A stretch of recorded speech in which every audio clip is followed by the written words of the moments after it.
¿Qué harías si Dios eligiera a tu peor enemigo para cumplir su mayor propósito? Hace 2000 años, mientras los primeros cristianos oraban por protección, Dios ya había puesto sus ojos en el hombre que más los perseguía. Un fariseo brutal que respiraba amenazas de muerte, que celebraba cada martirio, que creía estar sirviendo a Dios mientras destruía su obra. Pero en los planes eternos, este lobo sanguinario ya estaba destinado a convertirse en el pastor más poderoso de la historia. Una profecía viviente de que no hay alma tan perdida que la gracia no pueda alcanzar. No hay corazón tan endurecido que el amor divino no pueda quebrantar. Esta es la historia imposible de Saulo de Tarso. El misterio de cómo Dios convierte maldición en bendición, persecución en proclamación y odio en amor eterno. Descubre los secretos ocultos detrás de la transformación más profética de todos los tiempos. En la bulliciosa ciudad de Tarso, donde comerciantes de todo el mundo se encontraban para hacer negocios, nació un niño que cambiaría la historia para siempre. Sus padres eran judíos prósperos, dueños de un negocio familiar que fabricaba tiendas de campaña para viajeros, soldados y comerciantes que cruzaban las rutas comerciales del imperio.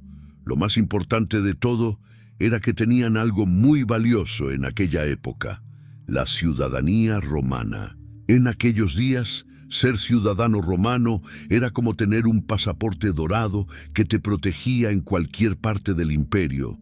Te daba derechos legales especiales y te abría puertas que estaban cerradas para el resto de la población. Como Pablo mismo contaría años después en Hechos 22-28, él había nacido con esta ciudadanía, mientras que otros tenían que comprarla por una grande suma de dinero.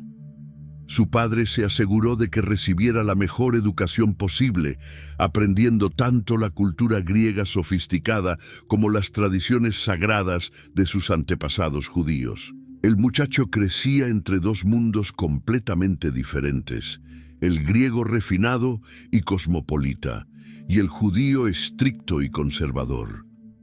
Desde pequeño, mostraba una mente brillante y una determinación férrea que después usaría para perseguir cristianos con una eficacia aterradora.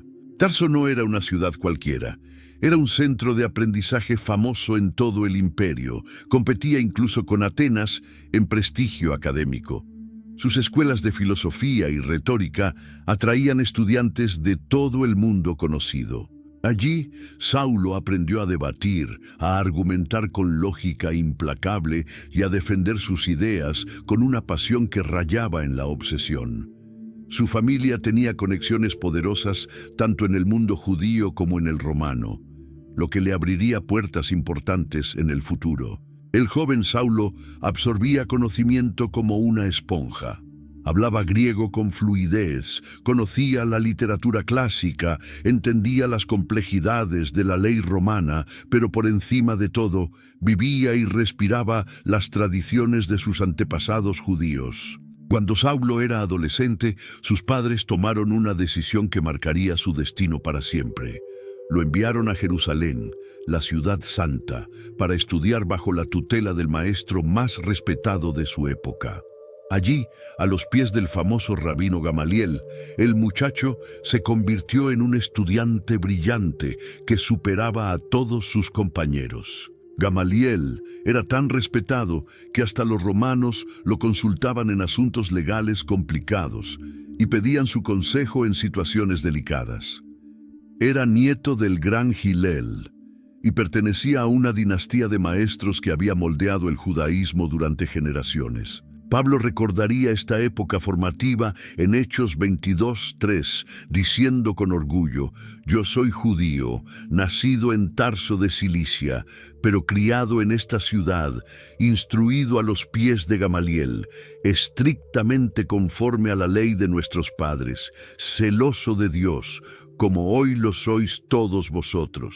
Día tras día, Desde el amanecer hasta muy entrada la noche, Saulo memorizaba las escrituras sagradas, aprendía las complicadas reglas de los fariseos y desarrollaba una pasión ardiente e inquebrantable por defender la fe de sus antepasados. Se levantaba antes del amanecer para estudiar los textos más difíciles.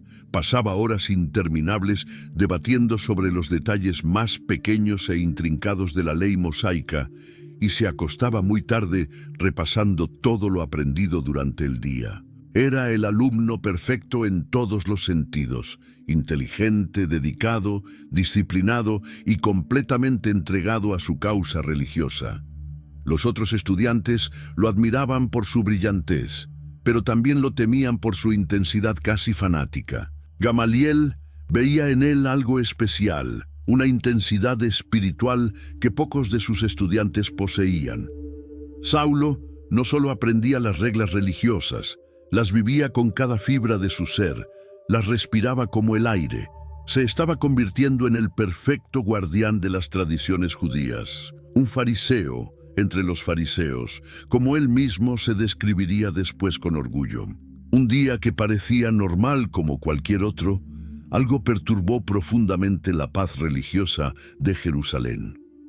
Un grupo de personas comenzó a predicar algo que sonaba completamente imposible y blasfemo: que un hombre llamado Jesús de Nazaret, que había sido crucificado públicamente como un criminal común, era en realidad el Mesías prometido por las Escrituras. Estos seguidores se hacían llamar nazarenos o seguidores del camino y atraían multitudes crecientes con sus historias extraordinarias sobre resurrecciones, milagros y sanidades sobrenaturales. Para Saulo, que había dedicado su vida entera a estudiar las Escrituras, esto era una ofensa terrible y directa contra Dios. ¿Cómo podía el Mesías glorioso morir en una cruz romana? La ley de Moisés era completamente clara en Deuteronomio 21:23. Maldito por Dios es el colgado. Un crucificado estaba bajo la maldición divina. No podía ser el ungido de Dios. Estos nazarenos no solo predicaban herejías peligrosas, sino que desafiaban abiertamente a los líderes religiosos que Saulo tanto respetaba y admiraba. Al principio, Saulo pensó que era solo otra secta loca y pequeña que aparecía de vez en cuando en Jerusalén y que desaparecería rápidamente. Pero pronto se dio cuenta de que esta era completamente diferente a cualquier cosa que hubiera visto antes. Estos cristianos no se callaban cuando los amenazaban con violencia. No huían cobardemente cuando los golpeaban y perseguían.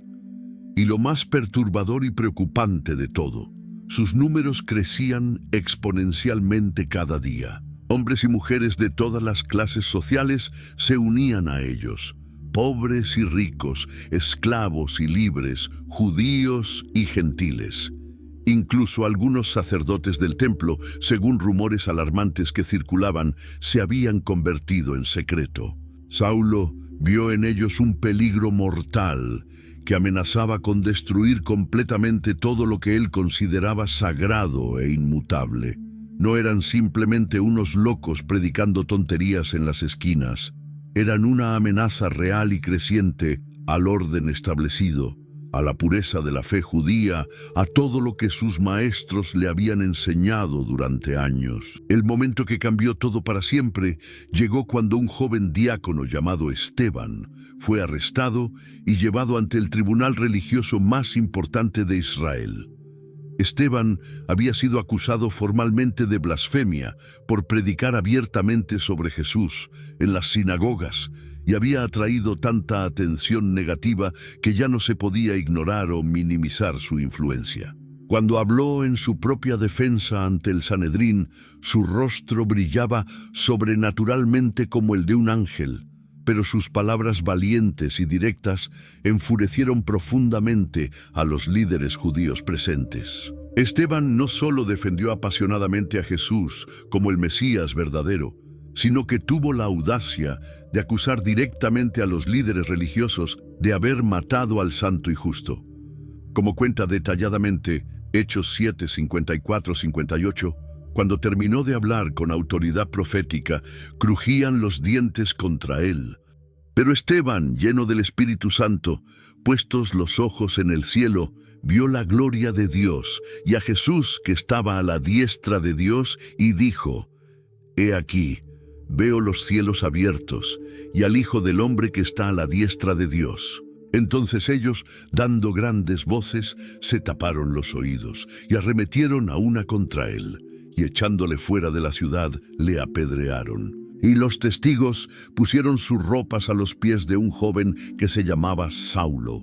Mientras las piedras pesadas golpeaban brutalmente el cuerpo indefenso de Esteban, Saulo cuidaba cuidadosamente las túnicas de los ejecutores, dando su completa aprobación moral y legal a la ejecución. Pero lo que más lo perturbó y enfureció no fue la violencia física del momento, sino las últimas palabras sobrenaturalmente serenas del mártir: Señor Jesús, recibe mi espíritu, y Señor, no les tomes en cuenta este pecado.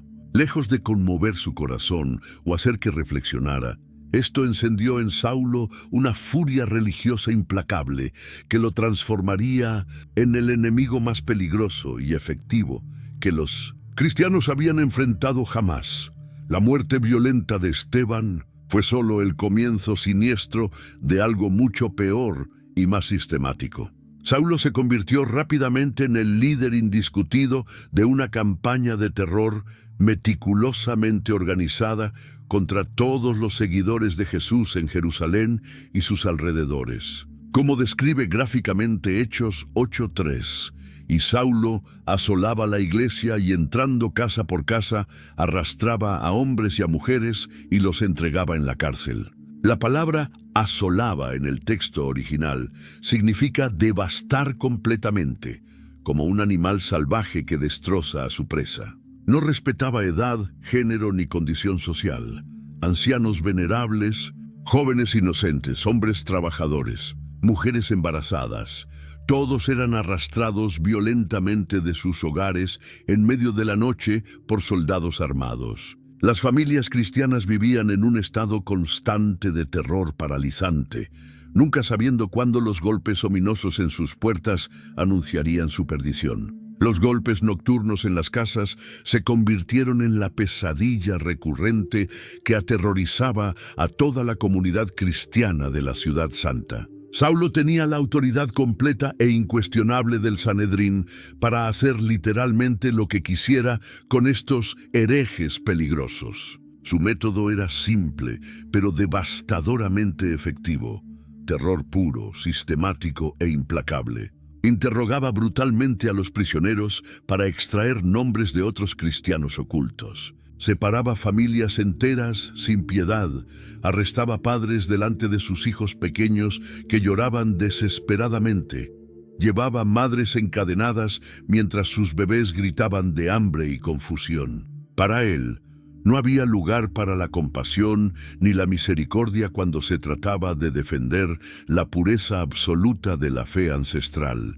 Los cristianos comenzaron a huir en masa de Jerusalén, buscando refugio en regiones lejanas, pero esto solo enfureció más a Saulo y alimentó su obsesión. Veía cada escape exitoso como una derrota personal humillante, como una señal clara de que no estaba siendo lo suficientemente eficaz y despiadado en su trabajo sagrado de exterminio. La ironía histórica era profundamente cruel. Mientras más cristianos perseguía con saña, más se extendía rápidamente el evangelio por regiones donde nunca había llegado. Pero Saulo estaba demasiado cegado por su fanatismo religioso para darse cuenta de esta realidad paradójica. Jerusalén y sus alrededores ya no eran suficientes para saciar la sed, aparentemente insaciable, de persecución de Saulo. Los cristianos supervivientes habían comenzado a huir desesperadamente de la Ciudad Santa, dispersándose estratégicamente por otras regiones distantes para salvar sus vidas y las de sus familias. Pero él no iba a permitir que escaparan tan fácilmente de lo que consideraba la justicia divina. Como relata vívidamente Hechos 9:1-2, Saulo, respirando aún amenazas y muerte contra los discípulos del Señor, vino al sumo sacerdote y le pidió cartas para las sinagogas de Damasco, a fin de que si hallase algunos hombres o mujeres de este camino, los trajese presos a Jerusalén. El texto sagrado dice que literalmente respiraba amenazas y muerte, como si la persecución violenta fuera el mismo aire que necesitaba para vivir y funcionar. Era una obsesión que había consumido completamente su alma. El sumo sacerdote, impresionado por su celo religioso y su efectividad demostrada, le dio autorización oficial completa para extender su campaña de terror sistemático más allá de las fronteras tradicionales de Judea. Estas cartas oficiales eran documentos legales extremadamente poderosos que le otorgaban autoridad legal indiscutible para arrestar cristianos en territorio extranjero y traerlos encadenados de vuelta a Jerusalén para ser juzgados formalmente por herejía. Su reputación siniestra como el lobo implacable de los cristianos se extendía como fuego descontrolado por toda la región del Mediterráneo oriental. Los creyentes dispersos en ciudades lejanas ya habían escuchado hablar de él a través de refugiados aterrorizados y susurraban su nombre con terror genuino en sus reuniones secretas nocturnas. Mensajeros cristianos llegaban regularmente a las comunidades remotas con advertencias urgentes. Saulo viene en camino hacia aquí. Las iglesias nacientes organizaban vigilias desesperadas de oración continua, pidiendo protección divina contra este hombre que parecía imparable en su misión destructiva. Algunos cristianos incluso consideraban seriamente mudarse aún más lejos, a regiones completamente remotas del imperio, pero se preguntaban con angustia hasta dónde tendrían que llegar realmente para escapar de alguien que tenía el respaldo completo y oficial de las autoridades religiosas judías más poderosas. Con las cartas oficiales del sumo sacerdote firmadas y selladas en sus manos temblorosas de emoción, y acompañado por un grupo selecto de soldados armados bajo su disposición directa, Saulo emprendió confiadamente el viaje que cambiaría no solo su vida personal para siempre, sino el destino completo del cristianismo mundial. Damasco, una de las ciudades más prósperas del imperio, estaba ubicada a unos 240 kilómetros al noreste de Jerusalén, lo que representaba aproximadamente 6 días completos de viaje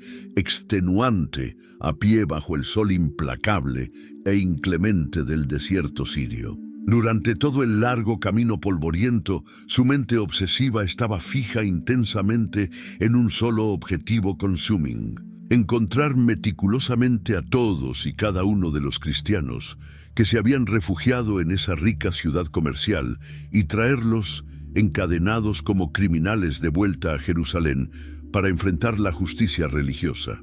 No tenía la menor idea de que este sería literalmente su último viaje como perseguidor de la iglesia. En su mente fanática solo existía una misión sagrada e incuestionable: exterminar completa y definitivamente lo que él consideraba una secta peligrosa y blasfema que amenazaba mortalmente la pureza inmaculada del judaísmo tradicional. Cada paso determinado que daba hacia Damasco lo acercaba inexorablemente más a un encuentro sobrenatural que ni en sus peores pesadillas podría haber imaginado jamás. Mientras caminaba con determinación por el sendero árido y pedregoso, probablemente planeaba meticulosamente su estrategia de ataque: qué sinagogas visitar primero para obtener información, cómo organizar las redadas nocturnas más efectivas, dónde establecer su base de operaciones principal para coordinar la persecución. Los soldados experimentados que lo acompañaban sabían muy bien de su reputación temible y lo respetaban profundamente por su determinación férrea y su efectividad probada. Para ellos era simplemente otro trabajo militar más en sus carreras. Para Saulo, en cambio, era una guerra sagrada personal que tenía que ganar a cualquier costo, sin importar cuánta sangre tuviera que derramarse. El sol del mediodía se volvía cada vez más intenso y sofocante mientras se acercaban inexorablemente a su destino final. sin saber que muy pronto una luz infinitamente más brillante y poderosa que el mismo sol cambiaría absolutamente todo para siempre. En este momento crucial de la historia primitiva del cristianismo, no existía literalmente un enemigo más temido, odiado y aterrador por los seguidores de Cristo que Saulo de Tarso. Su nombre maldito se había convertido en sinónimo absoluto de persecución despiadada, tortura sistemática y muerte violenta. Cuando los creyentes se reunían en secreto en cuevas, sótanos y casas ocultas, hablaban de él solo en susurros apenas audibles, como si pronunciar su nombre maldito en voz alta pudiera invocarlo mágicamente como a un demonio vengativo. Madres cristianas desesperadas usaban su nombre como la amenaza más efectiva para disciplinar a sus hijos rebeldes. «Pórtate bien inmediatamente, o vendrá el malvado Saulo por ti esta misma noche». Los líderes valientes de la iglesia primitiva organizaban ayunos prolongados y vigilias exhaustivas de oración continua pidiendo desesperadamente protección divina contra este hombre que parecía poseer literalmente el poder destructivo del mismo infierno, desatado en la tierra. Para muchos cristianos aterrorizados, Saulo representaba la maldad pura e inmaculada, un instrumento perfecto de Satanás, diseñado específicamente y exclusivamente para destruir por completo la obra naciente de Dios en la tierra. Los cristianos supervivientes, que habían logrado milagrosamente escapar del infierno de Jerusalén, llevaban consigo historias terribles y traumáticas de sus métodos brutales e inhumanos. Familias enteras separadas para siempre. Hombres inocentes torturados salvajemente para obtener información sobre otros creyentes. Mujeres embarazadas, arrastradas violentamente de sus casas en medio de la noche, mientras sus hijos pequeños gritaban con terror. Su nombre maldito se mencionaba constantemente en las oraciones comunitarias como el ejemplo perfecto y absoluto de lo que significaba realmente ser enemigo declarado de Cristo y su reino. Algunos cristianos desesperados incluso se preguntaban con angustia si Dios Todopoderoso realmente permitiría que alguien tan malvado y destructivo siguiera viviendo impunemente y causando tanto daño irreparable a su pueblo escogido. Otros creyentes más optimistas oraban fervientemente pidiendo que Dios cambiara sobrenaturalmente su corazón endurecido, aunque esta oración parecía absolutamente imposible de responder dada la maldad extrema del hombre. Nadie en toda la tierra, absolutamente nadie sin excepción, podría haber imaginado jamás que este mismo hombre despiadado, el terrorista religioso más sanguinario y despiadado de su época brutal, se convertiría milagrosamente en el mayor defensor apasionado de la fe que tanto odiaba con cada fibra de su ser, y en el instrumento más poderoso y efectivo para extender el Evangelio Salvador por todo el mundo conocido. Todo llegó cuando un joven diácono llamado Esteban fue llevado ante el tribunal religioso. Esteban había sido acusado de blasfemia por predicar sobre Jesús y había atraído tanta atención que ya no se podía ignorar. Cuando habló en su defensa, su rostro brillaba como el de un ángel, pero sus palabras enfurecieron a los líderes judíos. Esteban no solo defendió a Jesús, sino que acusó a los líderes religiosos de haber matado al Mesías. Como cuenta Hechos 7:54-58, cuando terminó de hablar, crujían los dientes contra él, pero Esteban, lleno del Espíritu Santo, puestos los ojos en el cielo, vio la gloria de Dios y a Jesús que estaba a la diestra de Dios, y dijo: «He aquí, veo los cielos abiertos, y al Hijo del Hombre que está a la diestra de Dios». Entonces ellos, dando grandes voces, se taparon los oídos y arremetieron a una contra él, y echándole fuera de la ciudad, le apedrearon. Y los testigos pusieron sus ropas a los pies de un joven que se llamaba Saulo. Mientras las piedras golpeaban el cuerpo de Esteban, Saulo cuidaba las túnicas de los que lo mataban, dando su completa aprobación a la ejecución. Lo que más lo perturbó no fue la violencia, sino las últimas palabras del mártir. Señor Jesús, recibe mi espíritu, y Señor, no les tomes en cuenta este pecado. Lejos de conmoverlo, esto encendió en Saulo una furia religiosa que lo transformaría en el enemigo más peligroso de los cristianos. Era cerca del mediodía y el sol sirio brillaba con toda su fuerza sobre el camino polvoriento que llevaba a Damasco. Saulo y sus soldados habían viajado durante días bajo ese calor implacable del desierto, pero nada en su experiencia los había preparado para lo que estaba a punto de suceder.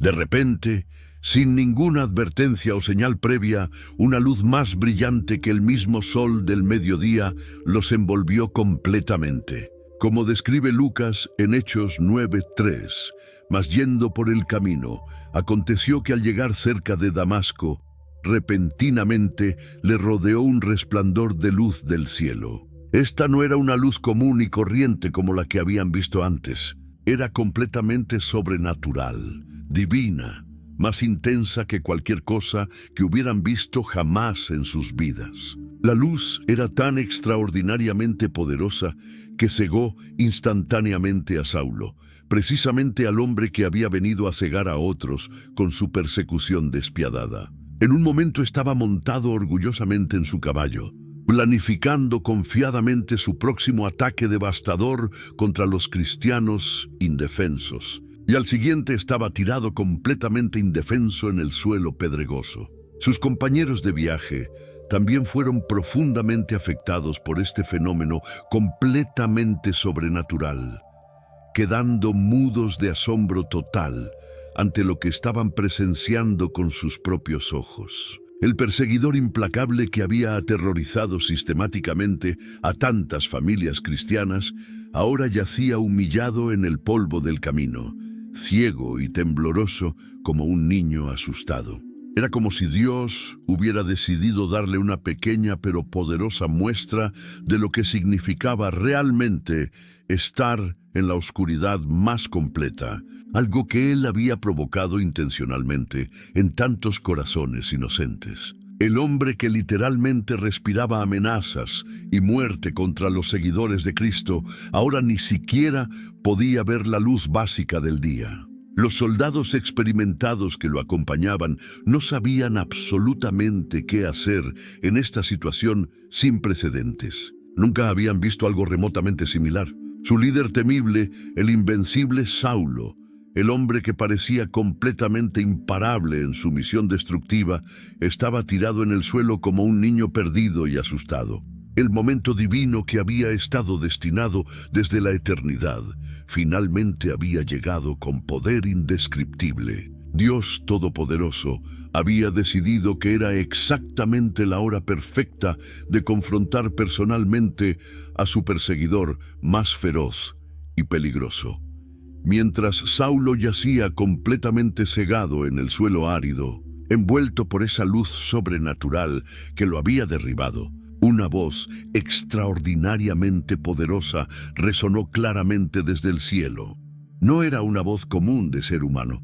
Tenía autoridad divina absoluta, una majestad celestial que hizo temblar no solo la tierra seca bajo sus pies, sino el alma misma del fariseo orgulloso y endurecido. La voz le habló directamente a él, llamándolo por su nombre 2 veces consecutivas, exactamente como hacía Dios cuando quería captar la atención completa e indivisible de alguien especial. Como registra cuidadosamente Hechos 9:4, y cayendo en tierra oyó una voz que le decía: «Saulo, Saulo, ¿por qué me persigues?». Esas pocas palabras, aparentemente simples, contenían todo el peso moral del universo entero. Por primera vez en toda su vida exitosa, el erudito brillante, el debatidor teológico implacable, el hombre que literalmente siempre tenía una respuesta inteligente para todo, se encontraba completamente sin palabras, totalmente mudo. No tenía argumentos teológicos sofisticados que presentar. No tenía defensas legales que construir cuidadosamente. No tenía explicaciones convincentes que dar. Estaba cara a cara directamente con una presencia que reconoció instantáneamente como completamente divina, aunque no podía verla con sus ojos físicos cegados. Su mente, que había memorizado meticulosamente miles de versículos sagrados y dominado completamente las complejidades más intrincadas de la ley mosaica, ahora estaba completamente en blanco, vacía. El hombre que había quebrantado sistemáticamente a tantos otros seres humanos, ahora estaba siendo quebrantado él mismo de manera total y definitiva. La pregunta penetrante que le hicieron no era solamente sobre sus acciones externas, sino sobre sus motivos más profundos e íntimos. ¿Por qué me persigues? No era ¿por qué persigues a mis seguidores?, sino específicamente ¿por qué me persigues a mí? Esto implicaba algo profundo que Saulo aún no entendía completamente, pero que muy pronto le sería revelado de manera absolutamente devastadora. Todo su mundo teológico cuidadosamente construido estaba a punto de colapsar completamente con la siguiente revelación demoledora que cambiaría todo para siempre, con una voz temblorosa que apenas podía articular las palabras básicas. Saulo logró preguntar desesperadamente lo único que su mente completamente confundida podía formular en ese momento terrible. Según registra Hechos 9:5, él dijo con voz quebrada: ¿Quién eres, Señor? Esa simple pregunta aparentemente inocente abriría la puerta directamente a la revelación que cambiaría no solo su vida personal para siempre, sino el curso completo de la historia del cristianismo mundial. La respuesta que recibió fue exactamente como un martillo gigante que demolió en pocos segundos toda la estructura teológica que había construido, cuidadosa y meticulosamente durante décadas enteras de estudio intensivo. Yo soy Jesús a quien tú persigues. Estas pocas palabras aparentemente simples contenían una verdad tan absolutamente devastadora que Saulo sintió físicamente como si todo su mundo conocido se desplomara violentamente a su alrededor. El crucificado Nazareno, ese hombre al que él consideraba un impostor blasfemo y peligroso, no solo estaba completamente vivo contra toda lógica, sino que era Dios mismo, hablándole directamente desde el cielo. Cada cristiano inocente que había arrestado brutalmente, cada familia que había separado despiadadamente, cada hombre y mujer que había arrastrado violentamente a prisión, había sido un ataque directo contra la persona misma de Cristo. No había estado sirviendo fielmente a Dios como pensaba sinceramente. Había estado luchando activamente contra Él. La ironía era absolutamente aplastante. El hombre que creía sinceramente estar defendiendo la santidad de Dios había estado persiguiendo sistemáticamente al mismísimo Hijo de Dios.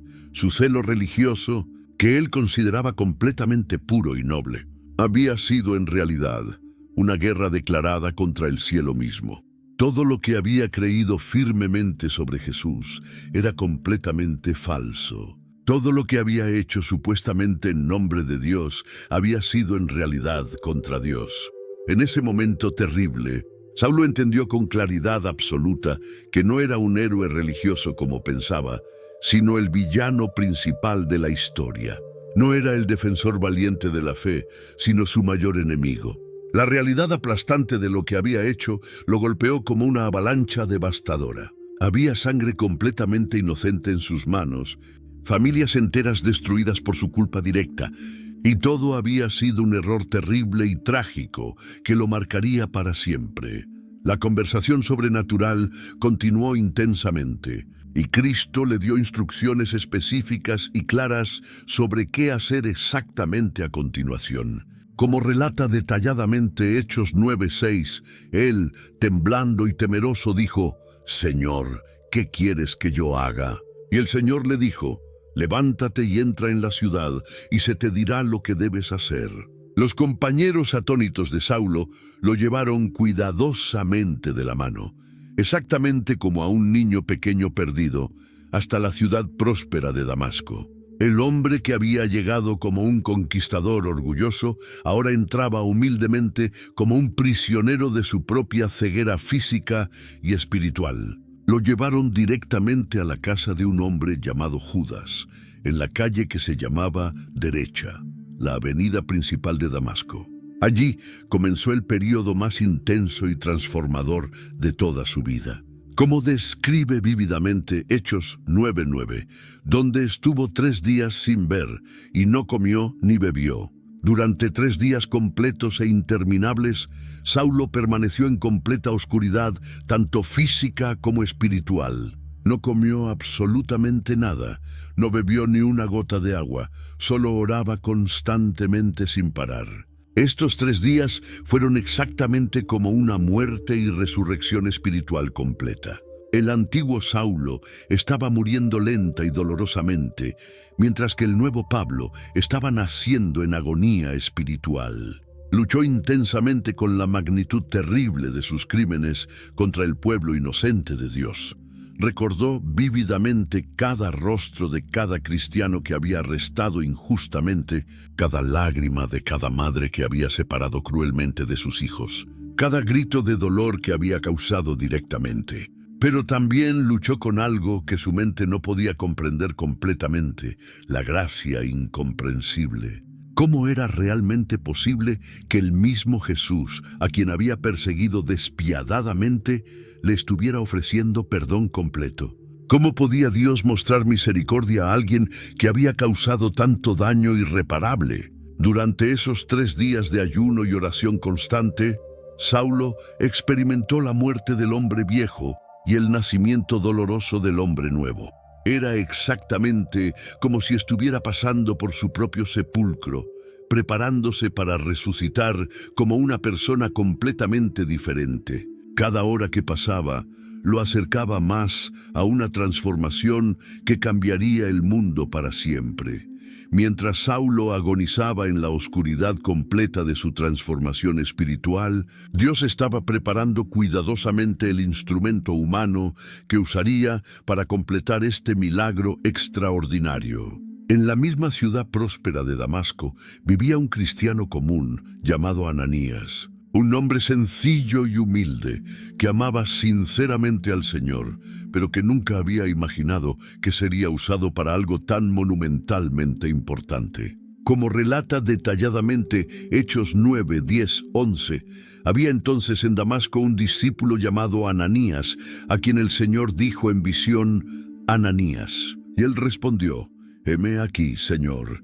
Y el Señor le dijo: levántate y ve a la calle que se llama Derecha, y busca en casa de Judas a uno llamado Saulo de Tarso, porque he aquí él ora.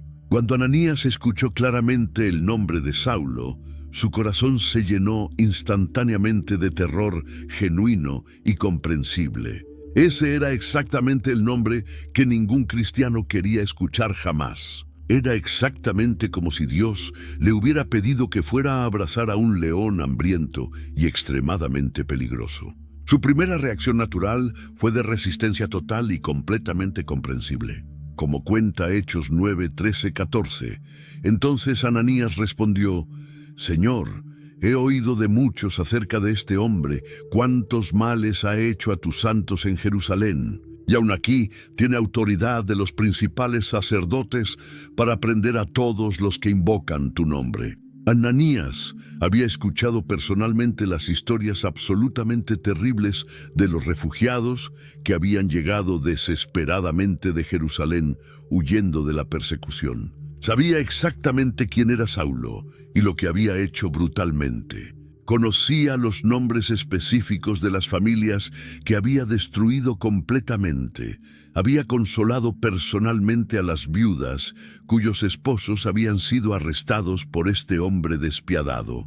Había visto las lágrimas de los niños que habían perdido a sus padres por culpa de Saulo, y ahora Dios le pedía que fuera a visitarlo. ¿Acaso no entendía el Señor lo extremadamente peligroso que era?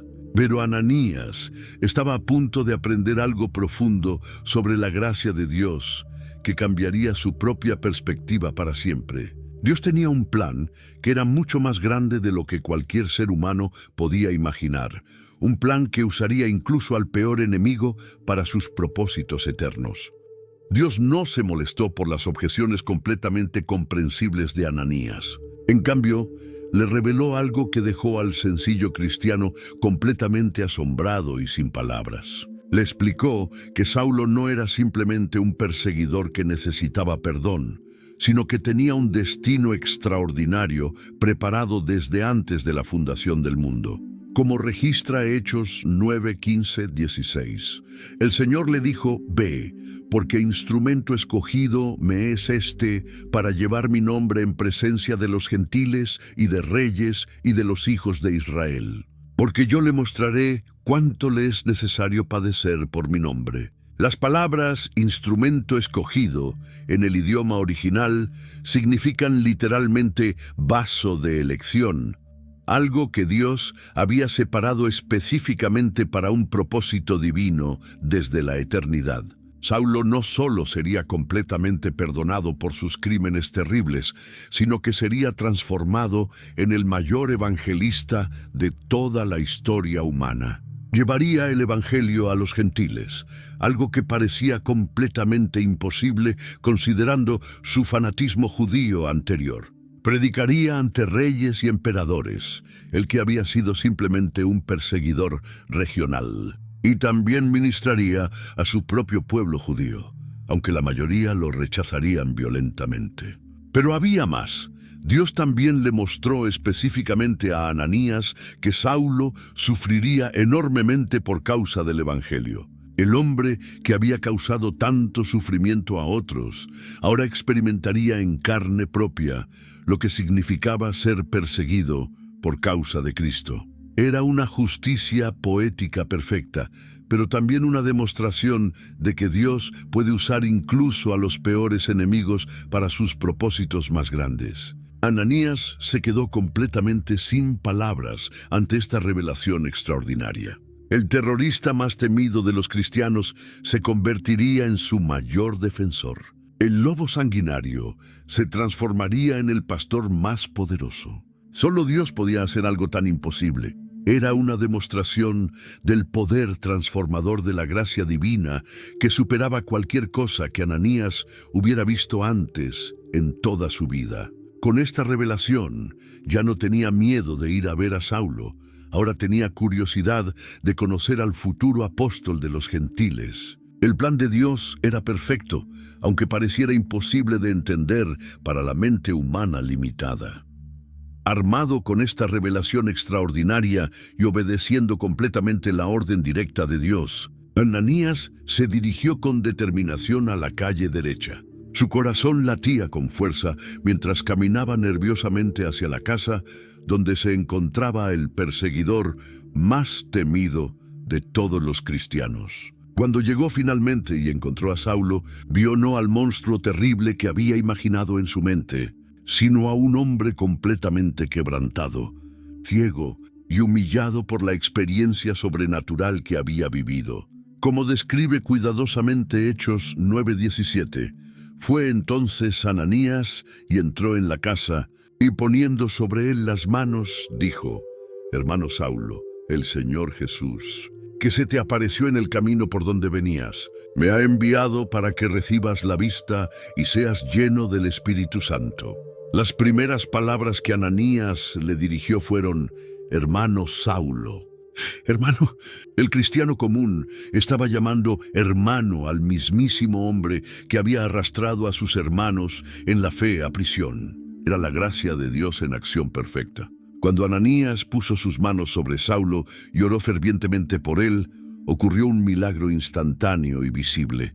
Como relata Hechos 9:18, y al momento le cayeron de los ojos como escamas, y recibió al instante la vista, y levantándose fue bautizado. Las escamas que cayeron de sus ojos no eran solo una sanidad física, sino un símbolo poderoso de la revelación espiritual completa que había recibido. Durante 3 días había estado ciego físicamente, pero ahora podía ver tanto física como espiritualmente con claridad perfecta.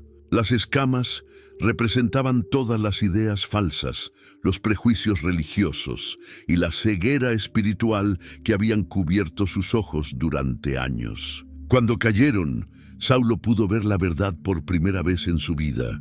El hombre que había venido a Damasco para arrestar cristianos ahora se levantaba como hermano en la fe, listo para ser bautizado. Era la transformación más radical que el mundo había visto jamás. En cuestión de minutos, el enemigo número 1 de la iglesia se había convertido en su miembro más nuevo. Ananías bautizó a Saulo, sabiendo que estaba presenciando un momento que cambiaría la historia para siempre. El agua del bautismo no solo lavó su cuerpo, sino que simbolizó la limpieza completa de su pasado terrible. Lo que sucedió después del bautismo de Saulo desafió completamente toda lógica humana y superó cualquier expectativa razonable. La transformación fue tan radical e inmediata que parecía imposible de creer para cualquier persona normal que fuera testigo de estos eventos extraordinarios. Como cuenta Hechos 9, 19, 20, y habiendo tomado alimento recobró fuerzas, y estuvo Saulo por algunos días con los discípulos que estaban en Damasco. Enseguida predicaba a Cristo en las sinagogas, diciendo que éste era el Hijo de Dios. Enseguida, no esperó meses o años para prepararse adecuadamente. No fue a un seminario teológico para estudiar más profundamente. Inmediatamente comenzó a predicar con autoridad en las mismas sinagogas donde había planeado arrestar cristianos. El mensaje que predicaba era exactamente lo opuesto a lo que había creído toda su vida, que Jesús era el Hijo de Dios, el Mesías verdadero, el crucificado que ahora vivía. La reacción de los judíos de Damasco fue de completo asombro e incredulidad total.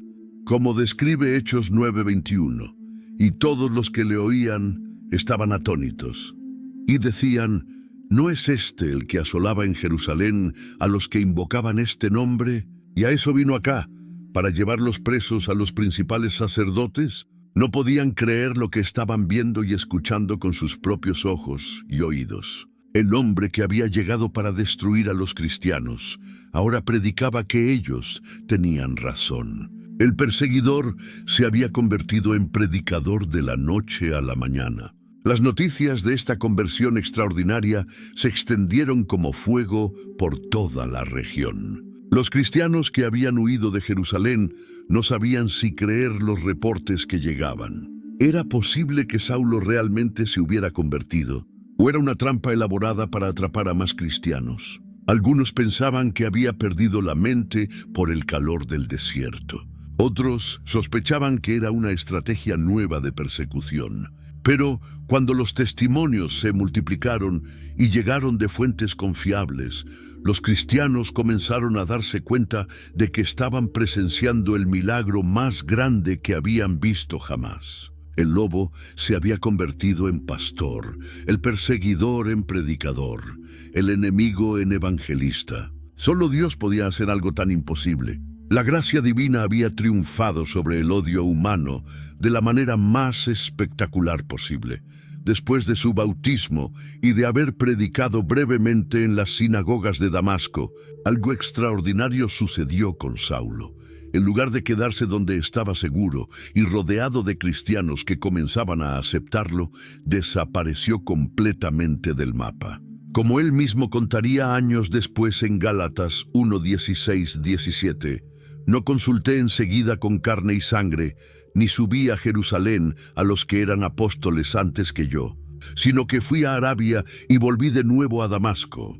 Nadie sabe exactamente dónde fue en Arabia, pero la mayoría cree que se dirigió al desierto de Arabia, esa tierra árida y silenciosa donde Dios había hablado a Moisés y a Elías en tiempos pasados. Durante 3 años completos, Saulo vivió en la soledad más absoluta, lejos de cualquier maestro humano, lejos de las multitudes, lejos del ruido del mundo. En esa universidad del desierto no había libros que estudiar ni profesores que consultar.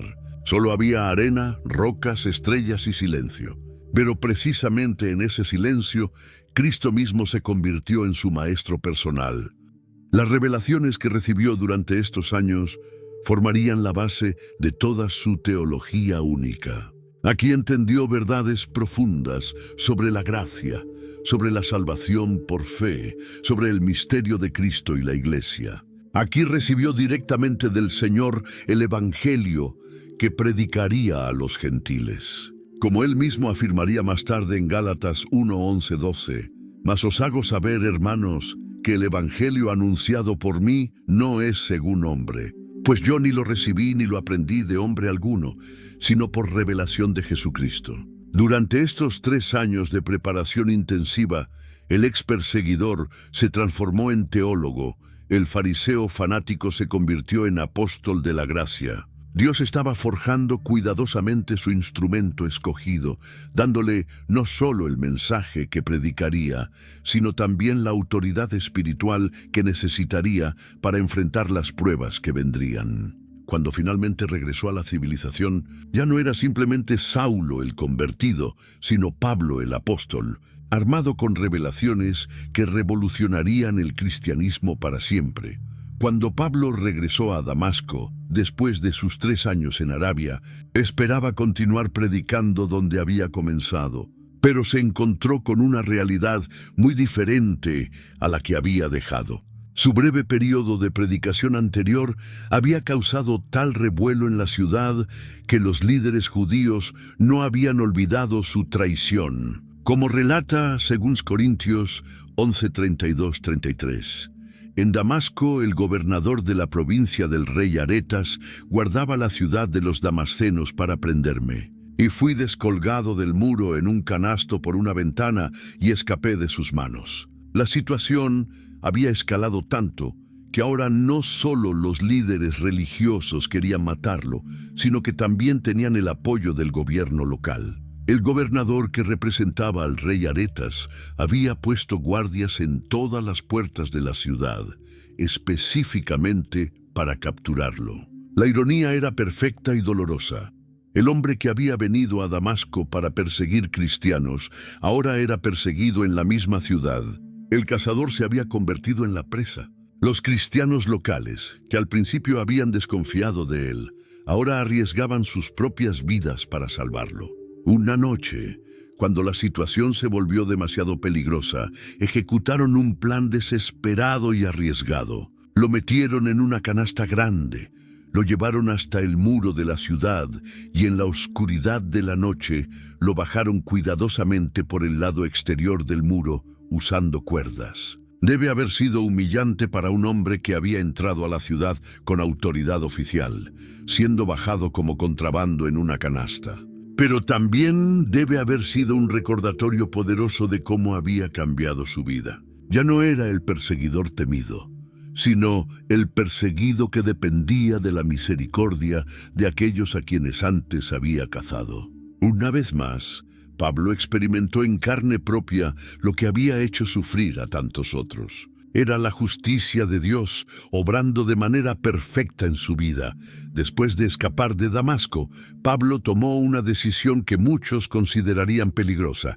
Decidió ir a Jerusalén. Como él mismo explica en Gálatas 1:18. Después, pasados 3 años, subí a Jerusalén para ver a Pedro y permanecí con él 15 días. Su objetivo era conocer personalmente a Pedro, el líder reconocido de los apóstoles originales. Pero cuando llegó a la ciudad santa, se encontró con un problema que no había anticipado completamente. Los cristianos de Jerusalén no lo recibieron con los brazos abiertos. Todo lo contrario. Como describe Lucas en Hechos 9:26, cuando llegó a Jerusalén, trataba de juntarse con los discípulos, pero todos le tenían miedo, no creyendo que fuese discípulo. Su reputación como perseguidor era tan fuerte que nadie se atrevía a confiar en él. ¿Cómo podían estar seguros de que su conversión era real? ¿Y si todo era una trampa elaborada para infiltrarse entre ellos y descubrir a más cristianos? ¿Y si su conversión había sido fingida desde el principio? El terror que había sembrado durante años ahora se convertía en una barrera que le impedía conectar con los hermanos que más necesitaba conocer. Los discípulos literalmente huían de él cuando lo veían acercarse. Las puertas se cerraban cuando llegaba a las casas. Las reuniones se cancelaban cuando aparecía. Parecía que estaría condenado a permanecer aislado para siempre. Pero Dios tenía un plan, y ese plan incluía a un hombre con un corazón lo suficientemente grande como para arriesgarse por el ex perseguidor. Era un hombre que ya había demostrado su capacidad de ver más allá de las apariencias y confiar en la gracia transformadora de Dios. Fue entonces cuando apareció Bernabé, cuyo nombre significa Hijo de Consolación. Como relata Hechos 9:27, entonces Bernabé, tomándole, lo trajo a los apóstoles y les contó cómo Saulo había visto en el camino al Señor, el cual le había hablado, y cómo en Damasco había hablado valerosamente en el nombre de Jesús. Bernabé arriesgó su propia reputación para garantizar por Pablo. Les contó a los apóstoles todos los detalles de la conversión de Pablo, cómo había visto al Señor resucitado, cómo había predicado con valentía en Damasco, cómo había arriesgado su vida por el Evangelio. Su testimonio abrió las puertas que el miedo había cerrado. Durante los 15 días que siguieron, Pablo tuvo conversaciones que cambiarían para siempre su perspectiva sobre el ministerio apostólico. Como él mismo menciona en Gálatas 1:18-19, después, pasados 3 años, subí a Jerusalén para ver a Pedro y permanecí con él 15 días. Pero no vi a ningún otro de los apóstoles, sino a Santiago, el hermano del Señor. Con Pedro, Pablo pudo escuchar de primera mano los relatos de alguien que había caminado con Jesús durante 3 años. Pedro le contó sobre los milagros, las enseñanzas, las parábolas, la crucifixión y la resurrección. Pablo recibió información directa sobre la vida y el ministerio de Jesús, que complementó perfectamente las revelaciones que había recibido en Arabia. También conoció a Santiago, el hermano físico de Jesús, quien había llegado a creer después de la resurrección y ahora lideraba la iglesia en Jerusalén. Estas conexiones serían cruciales para el futuro ministerio de Pablo y para mantener la unidad entre la iglesia judía y la gentil. Estos 15 días no solo validaron su apostolado ante los líderes de Jerusalén, sino que también le dieron las credenciales y conexiones que necesitaría para su futuro ministerio. Era como si Dios estuviera conectando todos los cables necesarios para la explosión misionera que vendría. Pablo no podía quedarse callado, ni siquiera en Jerusalén, donde su vida corría peligro. Como registra Hechos 9:28-29, y estaba con ellos en Jerusalén, y entraba y salía, y hablaba denodadamente en el nombre del Señor, y disputaba con los griegos, pero estos procuraban matarle. Su predicación valiente en Jerusalén despertó exactamente la misma hostilidad que había experimentado en Damasco. Los judíos helenistas, aquellos judíos de habla griega que vivían en Jerusalén, se sintieron especialmente traicionados. Pablo había sido uno de ellos, había sido su campeón contra los cristianos, y ahora se había vuelto en su contra. La traición dolía más que cualquier oposición externa. Comenzaron a conspirar para matarlo, exactamente como él había conspirado contra los cristianos pocos años antes. La historia se estaba repitiendo, pero esta vez Pablo estaba del otro lado. Como relata Hechos 9:30, cuando los hermanos lo supieron, le llevaron hasta Cesarea y le enviaron a Tarso. Una vez más, fueron los cristianos quienes lo salvaron. Los mismos hermanos que al principio habían desconfiado de él, ahora arriesgaban sus vidas para protegerlo. Lo escoltaron hasta Cesarea, el puerto principal, y desde allí lo enviaron en barco a Tarso, su ciudad natal. Debe haber sido extraño para Pablo regresar a casa como fugitivo, después de haber salido como perseguidor autorizado. La vida había dado un giro completo. Pero Dios tenía un propósito incluso en este aparente retroceso. Pablo necesitaba tiempo para madurar, para procesar todo lo que había aprendido, para prepararse para la fase siguiente de su ministerio. ¿Y qué mejor lugar para hacerlo que en su propia ciudad, donde conocía la cultura, el idioma y las costumbres. Durante aproximadamente 10 años, Pablo permaneció en relativo anonimato en Tarso y las regiones circundantes de Cilicia. La historia no nos cuenta mucho sobre estos años, y por eso algunos los llaman los años perdidos de Pablo. Pero en realidad, estos años estuvieron lejos de ser perdidos. Como el mismo Pablo indica en Gálatas 1:21, después fui a las regiones de Siria y de Cilicia. Durante este período, Pablo no se quedó sentado sin hacer nada. Estableció iglesias locales en su región natal, desarrolló su metodología misionera y profundizó en su comprensión del Evangelio. Era como un atleta entrenando en privado antes de los grandes juegos, o como un músico perfeccionando su técnica antes del gran concierto. Dios estaba perfeccionando a su instrumento escogido para la obra que vendría. En Tarso, Pablo pudo usar sus conexiones familiares y su conocimiento de la cultura local para plantar semillas del Evangelio.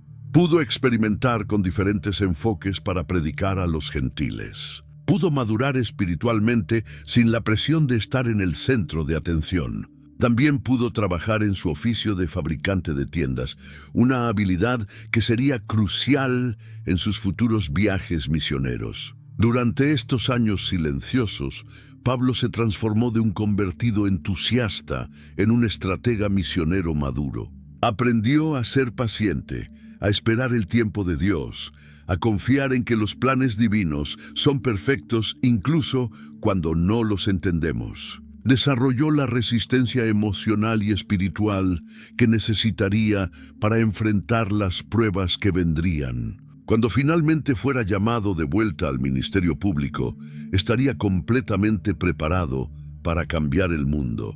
Estos años de preparación silenciosa serían tan importantes como los años de ministerio público que seguirían. Mientras Pablo permanecía en Tarso desarrollando su ministerio local, algo extraordinario estaba sucediendo. A varios cientos de kilómetros de distancia en Antioquía de Siria, la persecución que había dispersado a los cristianos de Jerusalén había llevado el Evangelio hasta esta gran ciudad cosmopolita, como relata Hechos 11, 19, 21.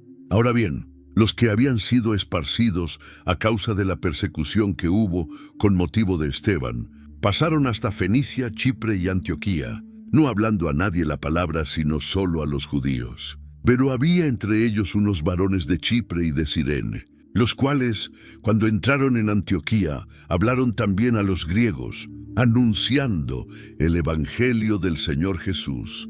Y la mano del Señor estaba con ellos, y gran número creyó y se convirtió al Señor. La iglesia de Jerusalén envió a Bernabé para investigar este fenómeno.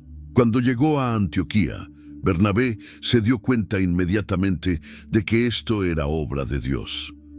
Pero también se dio cuenta de que la situación requería a alguien con habilidades especiales. Los nuevos convertidos gentiles necesitaban enseñanza sólida, y la iglesia multicultural que estaban haciendo necesitaba liderazgo experto.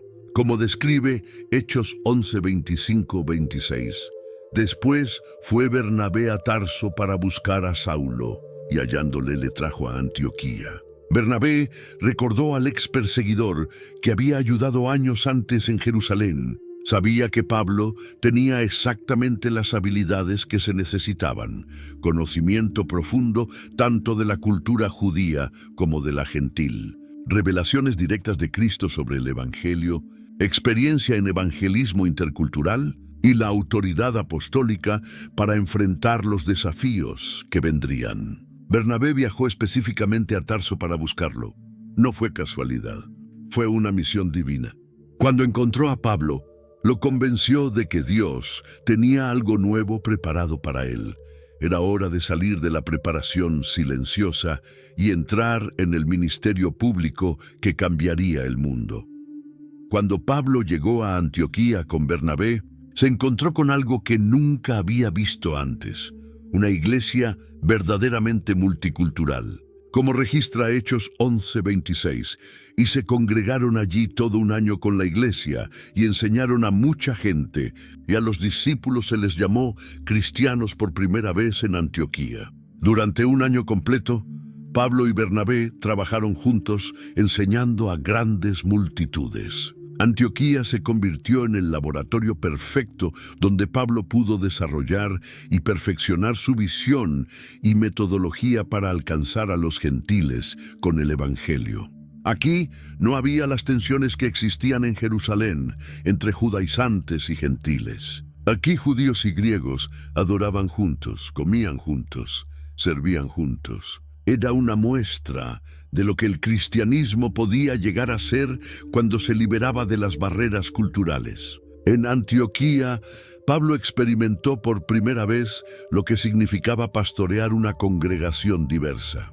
Aprendió a comunicar verdades profundas de manera que tanto judíos como gentiles pudieran entender. Desarrolló métodos de enseñanza que cruzaban barreras culturales. Vio de primera mano cómo el Evangelio transformaba no solo individuos, sino comunidades enteras. Fue aquí donde los seguidores de Jesús fueron llamados cristianos por primera vez. Un término que los no creyentes usaron para describir a este grupo extraño que no se ajustaba a las categorías normales de judío o gentil. Era una nueva raza, una nueva humanidad, unida no por sangre o cultura, sino por fe en Cristo. Para Pablo, Antioquía fue más que un ministerio. Fue una confirmación viviente de las revelaciones que había recibido en Arabia. Aquí vio que el Evangelio realmente tenía el poder de derribar las barreras más profundas entre las personas. Esta experiencia le dio la confianza y la visión que necesitaría para sus futuras misiones a los gentiles. Antioquía se convirtió en su base de operaciones, el lugar desde donde lanzaría las expediciones misioneras que llevarían el Evangelio hasta los confines del Imperio Romano. En la iglesia de Antioquía, mientras los líderes ayunaban y oraban buscando la dirección de Dios, sucedió algo que cambiaría la historia del cristianismo para siempre. Como relata Hechos 13:2-3, ministrando estos al Señor y ayunando, dijo el Espíritu Santo: «Apartadme a Bernabé y a Saulo para la obra a que los he llamado». Entonces, habiendo ayunado y orado, les impusieron las manos y los despidieron.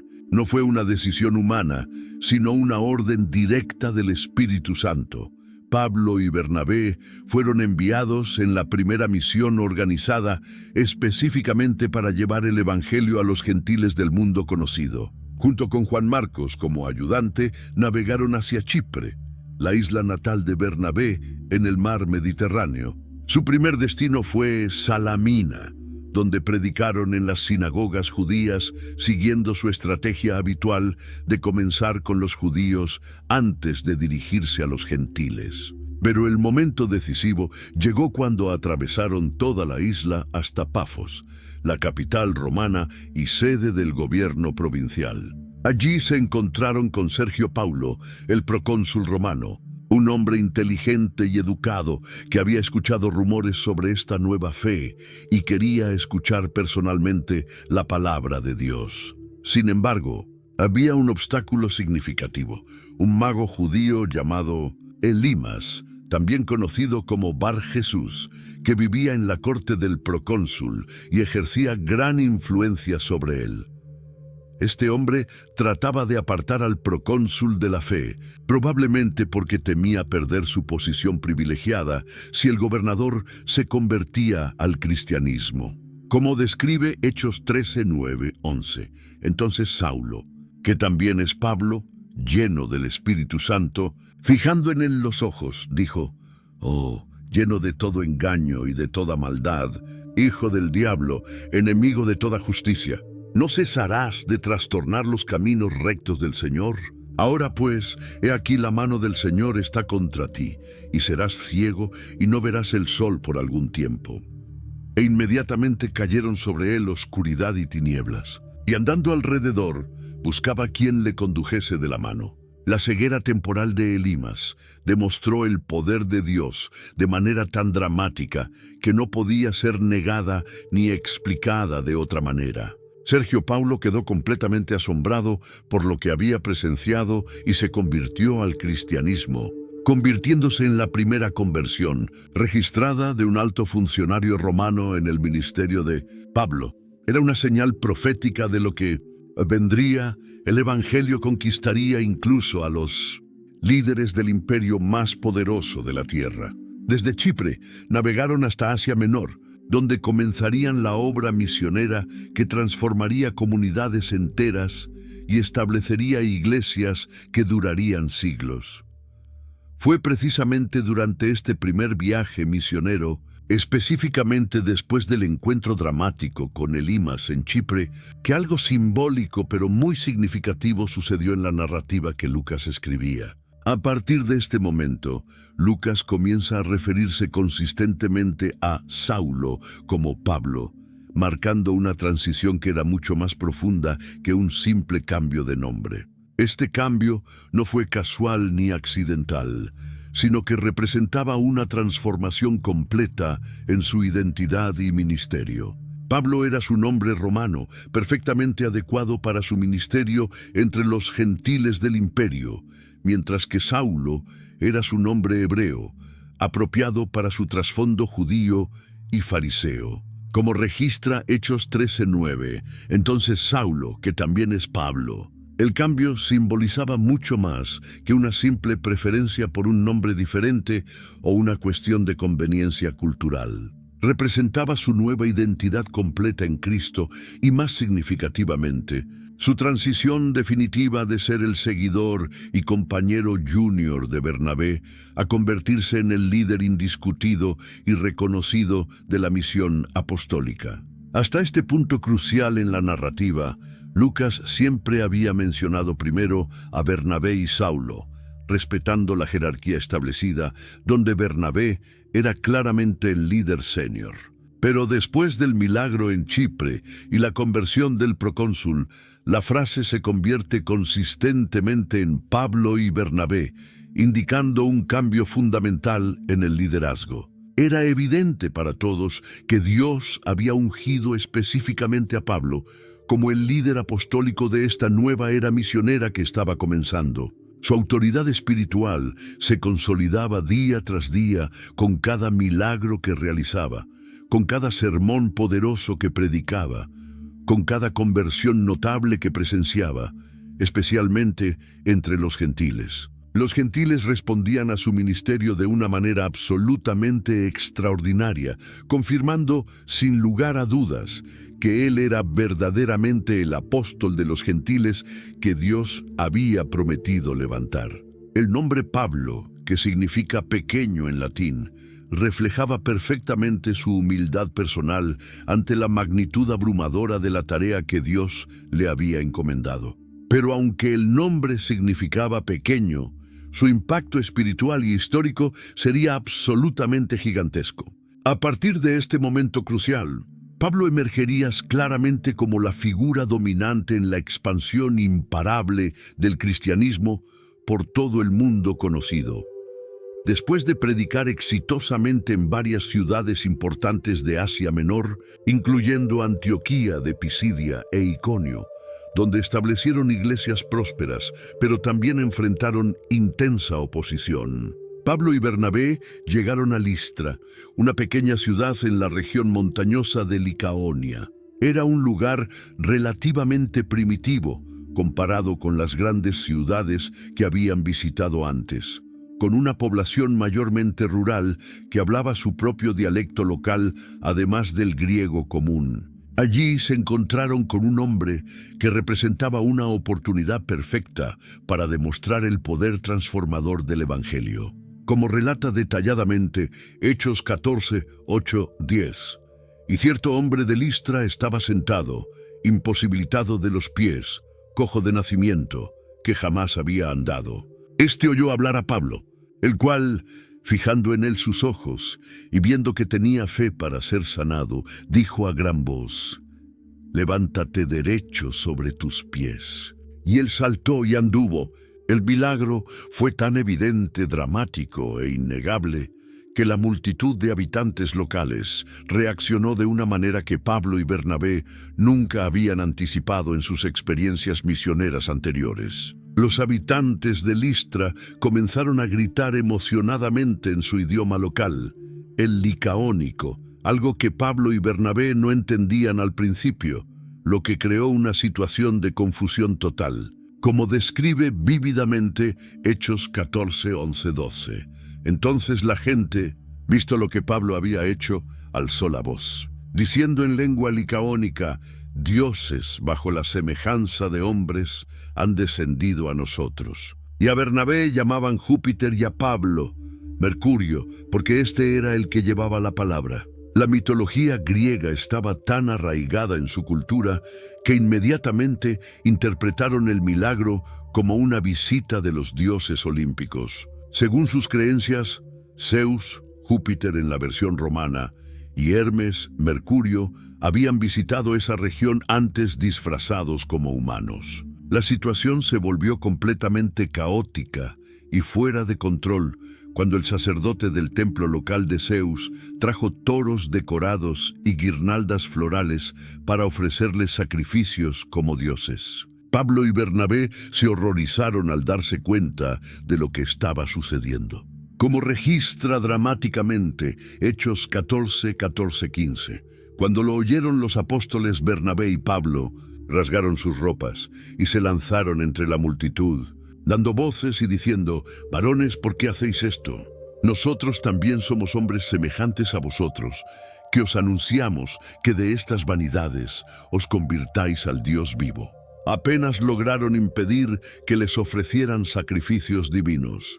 Pero entonces llegaron judíos hostiles de Antioquía e Iconio que habían seguido su rastro con la intención específica de sabotear su ministerio, trayendo propaganda maliciosa en contra de Pablo y Bernabé. La misma multitud voluble que momentos antes quería adorarlos como dioses, ahora se volvió violentamente contra ellos. Como relata trágicamente Hechos 14 y 19, entonces vinieron unos judíos de Antioquía y de Iconio, que persuadieron a la multitud y, habiendo apedreado a Pablo, le arrastraron fuera de la ciudad, pensando que estaba muerto. Los discípulos locales se reunieron alrededor del cuerpo aparentemente sin vida de Pablo, probablemente orando y llorando por su líder caído.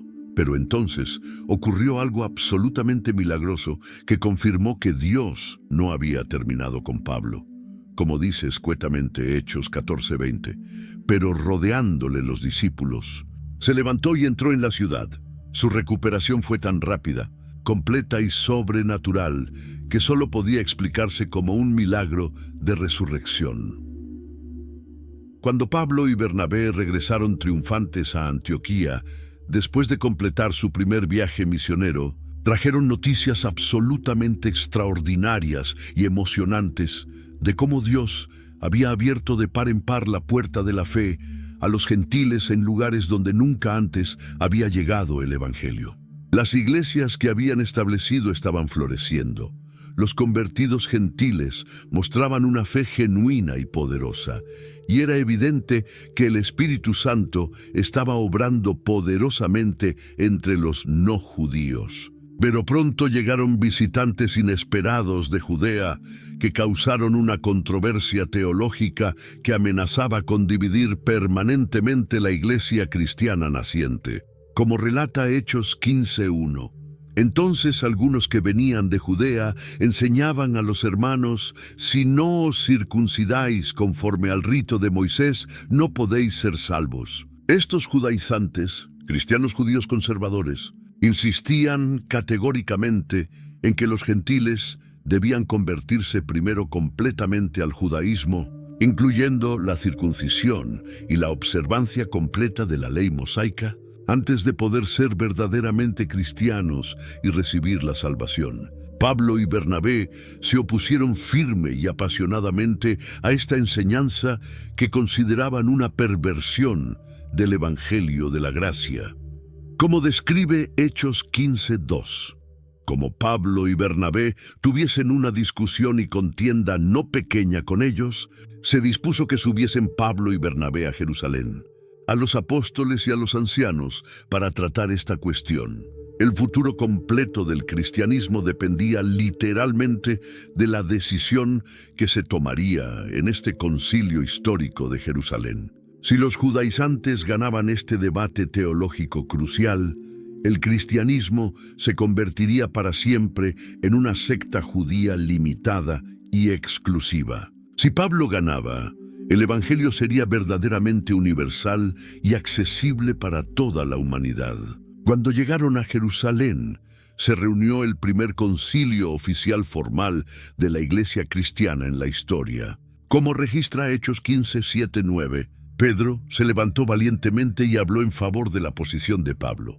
«Varones hermanos, vosotros sabéis que ya hace algún tiempo que Dios escogió que los gentiles oyesen por mi boca la palabra del Evangelio y creyesen. Y Dios, que conoce los corazones, les dio testimonio, dándoles el Espíritu Santo lo mismo que a nosotros. Y ninguna diferencia hizo entre nosotros y ellos, purificando por la fe sus corazones».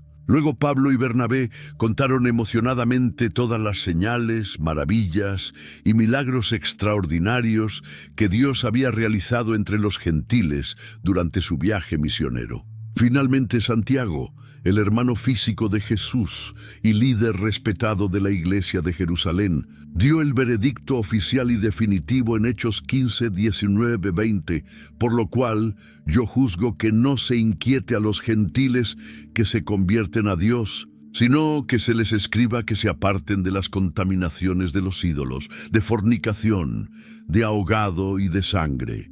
La decisión fue absolutamente histórica y cambió el curso del cristianismo para siempre. Los gentiles podían convertirse al cristianismo sin necesidad de circuncidarse o seguir toda la complicada ley mosaica. Pablo había ganado la batalla teológica más importante y decisiva de toda su vida. El Evangelio era verdaderamente libre, universal y accesible para toda la humanidad. Después del exitoso concilio de Jerusalén, que había establecido la libertad del Evangelio para los gentiles, Pablo propuso entusiastamente a Bernabé hacer un segundo viaje misionero para visitar y fortalecer todas las iglesias que habían plantado durante su primera expedición. Pero surgió un desacuerdo personal inesperado que cambiaría dramáticamente el curso de la historia misionera cristiana. Como relata honestamente Hechos 15, 37, 39. Y Bernabé quería que llevasen consigo a Juan, el que tenía por sobrenombre Marcos. Pero a Pablo no le parecía bien llevar consigo al que se había apartado de ellos desde Panfilia y no había ido con ellos a la obra. Y hubo tal desacuerdo entre ellos que se separaron el uno del otro. Bernabé quería dar una segunda oportunidad a su joven primo Juan Marcos, que los había abandonado durante el primer viaje. Pero Pablo consideraba que alguien que había demostrado falta de compromiso no era confiable para una misión tan exigente. Aunque la separación fue dolorosa y difícil para ambos, Dios soberanamente la usó para multiplicar exponencialmente el trabajo misionero. Bernabé tomó a Marcos y navegó hacia Chipre para continuar el ministerio allí, mientras Pablo escogió cuidadosamente a Silas, un profeta respetado y ciudadano romano, y partió por tierra hacia Siria y Cilicia. Pablo y Silas fortalecieron meticulosamente las iglesias ya establecidas y luego se dirigieron con determinación hacia territorio completamente nuevo y no evangelizado. En Listra se les unió un joven discípulo prometedor llamado Timoteo, que se convertiría en uno de los compañeros más cercanos y fieles de Pablo. En Troas, una ciudad portuaria estratégica, Pablo tuvo una visión nocturna que cambiaría para siempre el destino geográfico del cristianismo. Como describe Hechos 16:9, y se le mostró a Pablo una visión de noche. Un varón macedonio estaba en pie, rogándole y diciendo: «Pasa a Macedonia y ayúdanos». Esta visión poderosa llevó el Evangelio por primera vez al continente europeo. cruzando el mar Egeo hacia un territorio completamente nuevo. Navegaron inmediatamente hacia Macedonia y llegaron a Filipos, oficialmente la primera ciudad europea en escuchar el Evangelio de Jesucristo. Allí Dios obró de maneras absolutamente extraordinarias y diversas. Primero se convirtió Lidia, una próspera vendedora de púrpura de la ciudad de Tiatira, junto con toda su casa. Como relata Hechos 16, 14, 15. Entonces, una mujer llamada Lidia, vendedora de púrpura de la ciudad de Tiatira, que adoraba a Dios, estaba oyendo. Y el Señor abrió el corazón de ella para que estuviese atenta a lo que Pablo decía. Y cuando fue bautizada y su familia, nos rogó diciendo: si habéis juzgado que yo sea fiel al Señor, entrad en mi casa y posad. Luego, después de liberar milagrosamente a una muchacha de un espíritu de adivinación que la explotaba financieramente, Pablo y Silas fueron arrestados injustamente, golpeados brutalmente sin juicio y encarcelados en las condiciones más seguras posibles. Pero en la cárcel, mientras oraban fervientemente y cantaban himnos de alabanza a Dios a medianoche, ocurrió un terremoto completamente sobrenatural que abrió milagrosamente todas las puertas de la prisión y soltó las cadenas de todos los prisioneros. El carcelero romano, pensando que los prisioneros habían escapado y que tendría que pagar con su propia vida según la ley militar romana, estaba desesperadamente a punto de suicidarse cuando Pablo le gritó que todos estaban allí. Como registra Hechos 16, 30, 31. Y sacándolos les dijo: señores, ¿qué debo hacer para ser salvo? Ellos dijeron: cree en el Señor Jesucristo y serás salvo tú y tu casa. Esa misma noche extraordinaria, el carcelero y toda su familia se bautizaron gozosamente. Europa había recibido oficialmente el Evangelio, después de plantar iglesias florecientes en varias ciudades importantes de Macedonia y Grecia, incluyendo Tesalónica y Berea, donde había enfrentado tanto éxitos notables como oposición intensa. Pablo llegó solo a Atenas, esperando que Silas y Timoteo se reunieran con él pronto. Atenas era mucho más que una ciudad cualquiera. Era el centro intelectual indiscutido del mundo antiguo, la cuna de la filosofía occidental, el lugar donde habían enseñado Sócrates, Platón y Aristóteles. Como describe vívidamente Hechos 17:16, mientras Pablo los esperaba en Atenas, su espíritu se enardecía viendo la ciudad entregada a la idolatría. Atenas estaba literalmente saturada de ídolos y estatuas de dioses paganos por todas partes. Se decía que había más estatuas de dioses que habitantes en la ciudad. Pablo comenzó sistemáticamente a discutir en la sinagoga con los judíos y los gentiles temerosos de Dios, y diariamente en el ágora, la plaza principal del mercado, con cualquier persona que quisiera escuchar su mensaje. Su predicación persistente y apasionada llamó inevitablemente la atención de los filósofos epicúreos y estoicos más prominentes de la ciudad, que representaban las dos escuelas filosóficas dominantes de la época. Los epicúreos buscaban el placer y negaban la vida después de la muerte, mientras que los estoicos enfatizaban la virtud y la resignación al destino. Intrigados por sus enseñanzas extrañas sobre Jesús y la resurrección, lo llevaron formalmente al Areópago, el tribunal supremo y más prestigioso de Atenas. Como relata Hechos 17, 19, 20. Y tomándole, le trajeron al Areópago diciendo: ¿podremos saber qué es esta nueva enseñanza de que hablas? Pues traes a nuestros oídos cosas extrañas. Queremos, pues, saber qué quiere decir esto. Pablo se encontraba en el lugar más prestigioso e intimidante para dar discursos filosóficos en todo el mundo conocido, rodeado de los intelectuales más brillantes de su época. Su respuesta fue absolutamente brillante y estratégica. En lugar de atacar directamente su idolatría o despreciar su cultura, usó sabiamente su propia filosofía y cultura como punto de partida común. Como registra Hechos 17, 22, 23. Entonces Pablo, puesto en pie en medio del Areópago, dijo: «Varones atenienses, en todo observo que sois muy religiosos, porque pasando y mirando vuestros santuarios, hallé también un altar en el cual estaba esta inscripción: al Dios no conocido. Al que vosotros adoráis, pues sin conocerle, es a quien yo os anuncio». Usando brillantemente el altar al Dios no conocido como su punto de partida, Pablo les presentó magistralmente al Dios verdadero que había creado el mundo y todos los seres humanos, y que no habitaba en templos hechos por manos humanas, ni necesitaba ser servido por ellas.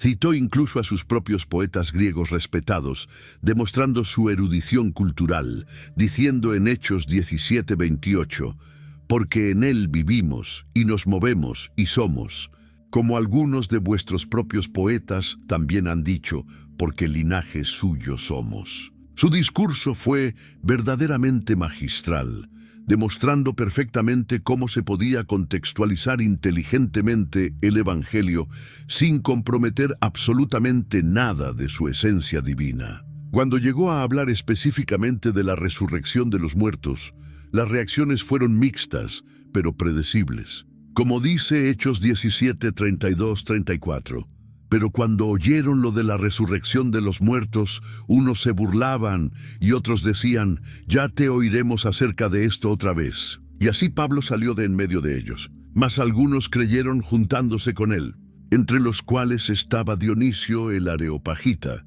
y una mujer llamada Dámaris, y otros con ellos. Aunque los resultados numéricos fueron mixtos, Pablo había demostrado brillantemente que el Evangelio podía presentarse con efectividad incluso en el ambiente intelectual más sofisticado y desafiante del mundo. Desde Atenas, Pablo viajó aproximadamente 80 kilómetros hacia el oeste hasta Corinto, una ciudad portuaria cosmopolita estratégicamente ubicada en el Istmo, que conectaba el Peloponeso con el resto de Grecia. Corinto era una metrópolis próspera y bulliciosa, conocida en todo el mundo antiguo por su increíble riqueza comercial, su notoria corrupción moral, su diversidad cultural extraordinaria y su importancia como centro de comunicaciones entre Oriente y Occidente. Era exactamente el tipo de lugar desafiante donde el Evangelio enfrentaría sus mayores pruebas culturales y morales. Como relata detalladamente Hechos 18:1-3, después de estas cosas, Pablo salió de Atenas y fue a Corinto, y halló a un judío llamado Aquila, natural del Ponto, recién venido de Italia con Priscila su mujer, por cuanto Claudio había mandado que todos los judíos saliesen de Roma. Fue a ellos, y como era del mismo oficio, se quedó con ellos, y trabajaban juntos, pues el oficio de ellos era hacer tiendas. Pablo encontró providencialmente no solo compañeros de trabajo y sustento económico, sino socios íntimos en el ministerio que se convertirían en colaboradores de por vida. Aquila y Priscila se convirtieron rápidamente en sus colaboradores más cercanos y valiosos, y posteriormente en anfitriones regulares de iglesias en sus hogares. Durante toda la semana, Pablo trabajaba diligentemente como fabricante de tiendas para sostenerse financieramente y no ser una carga para la iglesia naciente. Los sábados predicaba regularmente en la sinagoga local, tratando pacientemente de persuadir tanto a judíos como a griegos prosélitos sobre la verdad del Evangelio.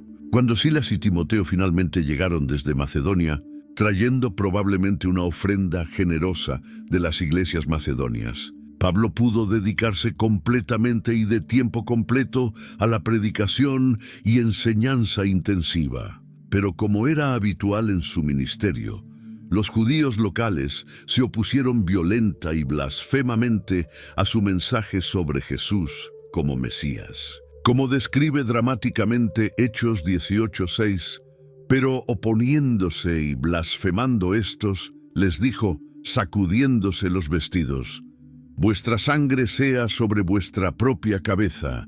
Yo limpio. Desde ahora me iré a los gentiles».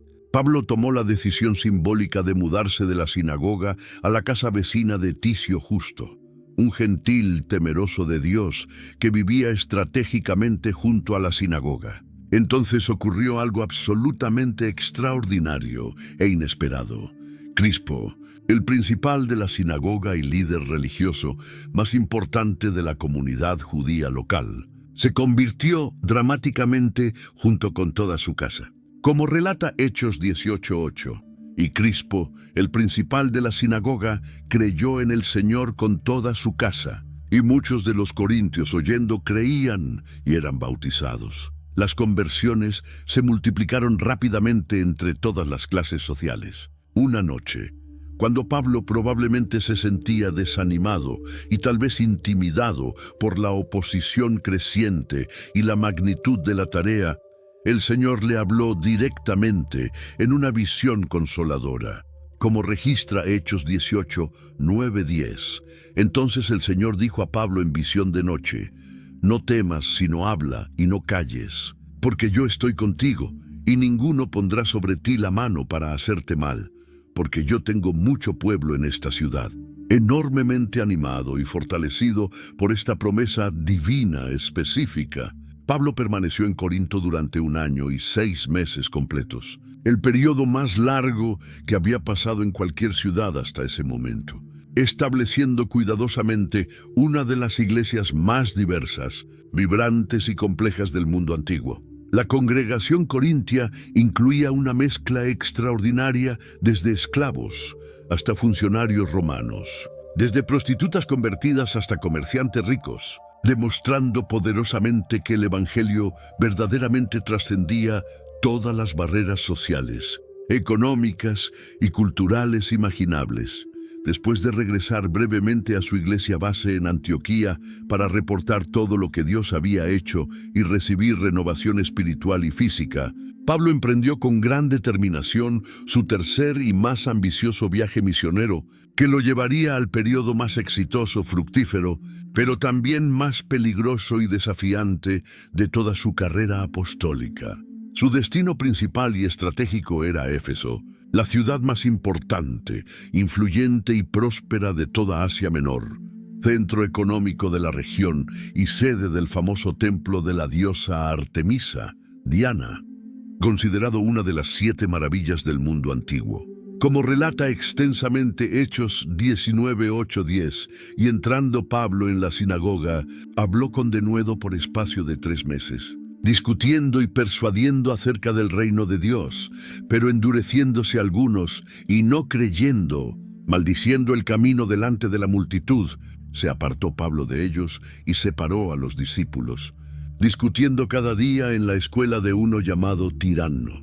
Así continuó por espacio de 2 años, de manera que todos los que habitaban en Asia, judíos y griegos, oyeron la palabra del Señor Jesús. Durante 3 años completos e intensivos, Pablo hizo de Éfeso su base estratégica de operaciones misioneras, y desde allí el Evangelio se extendió sistemáticamente por toda la provincia romana de Asia, alcanzando ciudades como Colosas, Laodicea, Hierápolis y muchas otras comunidades importantes. Dios respaldaba el ministerio de Pablo con manifestaciones sobrenaturales de poder que eran literalmente extraordinarias, incluso para los estándares apostólicos. Como describe asombrosamente Hechos 19, 11, 12, y hacía Dios milagros extraordinarios por mano de Pablo, de tal manera que aún se llevaban a los enfermos los paños o delantales de su cuerpo, y las enfermedades se iban de ellos, y los espíritus malos salían. El poder del Evangelio era tan evidente, tangible e innegable que muchos que habían practicado magia y ocultismo durante años se convirtieron genuinamente y trajeron voluntariamente todos sus costosos libros esotéricos para quemarlos públicamente en una demostración dramática de su nueva fe.